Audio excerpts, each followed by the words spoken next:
আমি আর হাসান 1 বছর live together করেছি। মনে হয় লিভ টুগেদার করে নিজের অনেক প্রাউড ফিল মনে করতেছে। তারপর দুজনকে চুজ করেছে পার্টনার হিসেবে। আরেকজনের চুজ করতে 1 বছর লাগছে, বাপ রে। এখনো হয়, এবং আমরা যে লিভ টুগেদার করেছি আমাদের দুজনেরই বাবা মার পক্ষ থেকে কোনো সমস্যা ছিল না। বুঝে গেছে যে আপনার বাবা মা লিভ টুগেদার আসক্ত ছিল। তো তার থেকে কি এটা ভালো না? দুজনকে দেখে নাও। তো আমরা দুজনকে দেখে তারপরে বিয়ে করেছি, তো সমাজও সেটা মেনে নিয়েছে। এই আপুর সমাজের নাম মনে হয় লিভ টুগেদার। আমার মনে হয় আমাদের সমাজও পরিবর্তন হচ্ছে, ডিভোর্স নর্মালাইজড হয়েছে, লিভ টুগেদারও নর্মালাইজ হচ্ছে এবং হবে ইনশাআল্লাহ। সমস্যা নাই, আপনাদের মতো টেস্ট মারানিরা আমরা নর্মালাইজ করেই নিব। এই মসজিদটাতে আমাদের বিয়ে হয়েছে মহাখালীতে।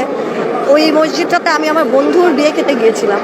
তো তখন আমার মনে হচ্ছিল যে আমি যদি বিয়ে করি এখানেই বিয়ে করতে চাই। তো সামহাও ফরচুনেটলি এটা আমাদের বাসার পাশেই ছিল, আমরা গিয়ে ওখানেই বিয়ে করলাম।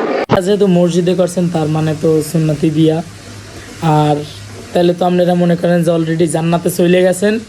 হ্যাঁ, জান্নাতের একদম মনে করেন যে ভিতরে চলে গেছেন, ঠিক আছে।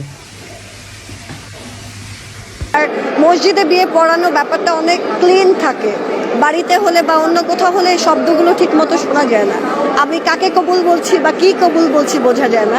মসজিদে বিয়ে করার ব্যাপারটা অনেক ক্লিন থাকে। বাসায় বিয়ে পড়াইলে কি আপনারে কাজী কবুল বলায়?